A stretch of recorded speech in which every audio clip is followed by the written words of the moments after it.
As a current theology master's student at Baylor University, I'm going to teach you how you can make others see God. Now to begin, I want to share something. I've come across a lot of people in my life, and I've come across people that quite literally make me doubt God's existence.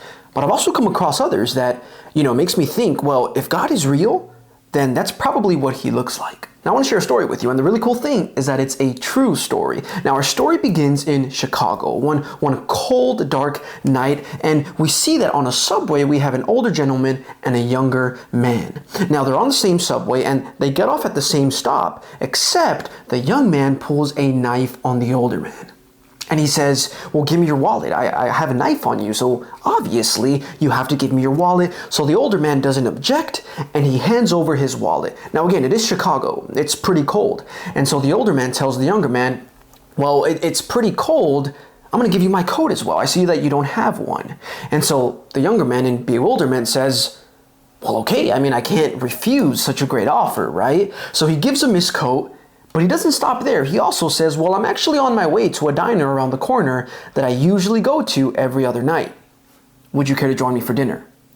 And so, bewildered times two now, the younger man says, well, I can't refuse a great meal. I've got your wallet, your coat, and now a free dinner. What is this, Hanukkah, right? We got to do this. So they head over to the diner. And kind of weirdly enough, a lot of people start saying hi and shaking hands and patting on the back the older gentleman.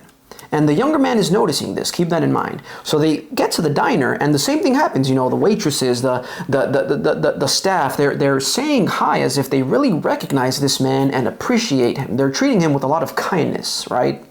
And so as they're eating their meal, they order some French toast, pancakes, whatever that you eat at a diner, right? And the younger gentleman asks the other gentleman, well, why does everyone know you? Do you have like a book or something or a podcast I don't know about that I could also maybe take from you? And the older gentleman says, no, I just like talking to people. I like making people feel seen. And in turn, that just kind of reciprocates it, and people are just kind to me as a result. And again, I come here pretty often is what he tells him. And so they enjoy their meal, they finish their meal, and the young man at this point is kind of in an awkward situation. He's thinking, well, what is this guy going to tell me? He's going to call the cops. Has he already called the cops? Is he going to want his wallet back? What's going on? And the older man only says two things. They end their meal and he says, well, you have my wallet, so you're going to have to pay, right? But he also tells him, I don't want my wallet back. All I ask is that you hand over to me your knife. Give me your knife. Society teaches us a couple things. Society teaches us that we need to step over people, that we need to move faster than other people, that in order to reach our level of success or fulfillment or a desired outcome, we need to get ahead. We cannot stop moving because the second we do, we fall behind. But see, I don't think you clicked on this video for me to go on and on about what society says, because I think we're all too familiar with that. And I want to share with you instead what God says and what God shares. See, God tells us to slow down. God shares with us that we need to notice the overlooked. And God also shares that even this young man from the story who pulled the knife, stole the wallet, stole the coat, X, Y, and Z, that person as well has the fingerprints of heaven embedded in them. And so we come across this tension that is pretty evident. The world doesn't reward kindness. Tweet that, put it on your wall, or get it tattooed. Don't do that. But the world doesn't reward acts of kindness. What does the world actually reward? The world rewards, try saying that 10 times, competition. The world rewards moving fast. The world rewards getting ahead of others. And ultimately, the world rewards looking out for yourself, looking out for Josue, and looking out for fill in the blank. And when you choose to be shaped by the world and by society, three things happen. Usually you become a little bit more cynical. Usually you become a little bit more hardened. And ultimately you distance yourself because the belief is that if no one can touch me, no one can hurt me, and that's my perfect peace. People love to take advantage of kindness. Just think back on your own personal life. How many times have you exemplified a sense or situation of kindness and people have taken advantage and mistaken it as a sign of weakness? And so as a result, your immediate reaction is some form of sarcasm or just completely isolating and distancing yourself from the situation as a whole. Because again, if you can't touch me, you can't harm me, and that's my safe place. But the truth of the matter is that society, the world, They didn't create you. So if they didn't create you, they don't have the ability to dictate love and kindness. I know a guy, and maybe you know him too. And 2,000 years ago, he carried a cross on his back. Now let's get more specific. He actually, scholars say that he didn't carry the whole cross. Half of it was already waiting for him where he was going to be crucified. And the other half, just the horizontal part of the beam, was on his back. Now, I don't want you to think that this was just some twig or anything of that nature. No, this was,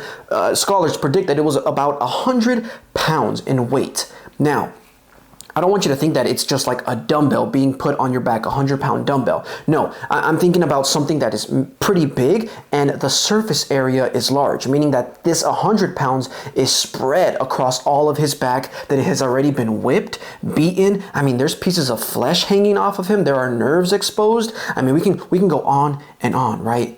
And my point with this is that Jesus walked those miles with this beam on his back to be hung on a cross after already having experienced vicious violence as a radical act of kindness. And so what we see from that story is that kindness ultimately does come at a cost. And it still comes at a cost for us today. People mistake it for weakness. We retreat and we isolate ourselves. Or some people just don't appreciate it and you get made fun of as a result. But what we see from the story is a perfect man who for all of his life experienced hate towards him.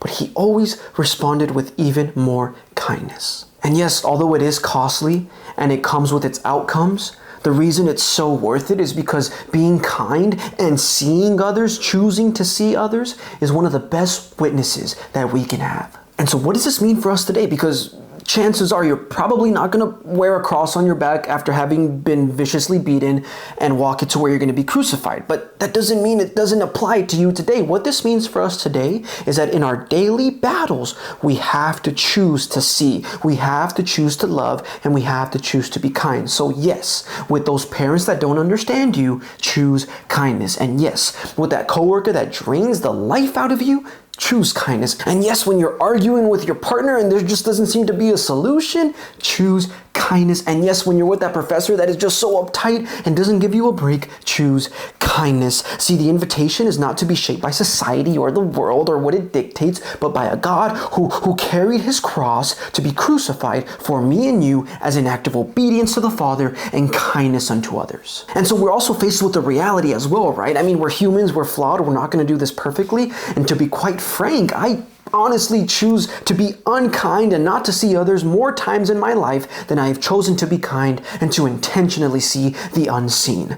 But this doesn't mean that we have to do it alone, because when we choose to do it alone, or when we think we can do it alone, that's when we fail. But guess what? We have a God whose strength is unending, whose power is vast, and whose knowledge is eternal. So why would you think that you can always be kind, that you can always be loving on your own? That's how we fall short. And that's how we affect generations, and that's how the dominoes keep falling and the pattern continues. But when we choose to rely on the strength, the knowledge, the vastness, the depth of God, then we know we are not alone. And man, isn't that powerful? I have spent years studying the Bible. I've spent years reading and learning from pastors and leaders and people from all around the world. And I've learned two things from this. Usually, the people who change lives that actually make an impact, a spiritual and lasting impact, aren't those that have the most knowledge and aren't those that have the biggest platforms. No, the ones that make the deepest impacts are the ones that choose to practice a lived faith. What does this mean? It's not a theoretical faith. It's not a faith that you read a book and you're like, wow, I learned something new, and then you never put it into action. No, a lived faith is something that you are willing to sacrifice the pleasures of the world for. A lived faith is something that makes people say, wow, he is a resemblance of the living God. Wow, she is a resemblance of the Jesus that came and died for me. And so this week, I want you to think of that one person. And notice, I haven't even said what you're going to do, and you already thought about that one person. Go ahead and think about them, and what I want you to do is to show them a radical act of kindness this week. I don't care how you do it. Text them, give them a call, send them a DM, go knock at their front door. Whatever it is you have to do, get it done. Show them a radical act of kindness. And what you might think is a simple act and maybe just something you can put off till later is actually a seed that you are going to plant that can literally be the course of change for our generation. I need you to be so kind that people start believing again. Because when you exemplify this kindness, people start to believe you were created by God and not by society.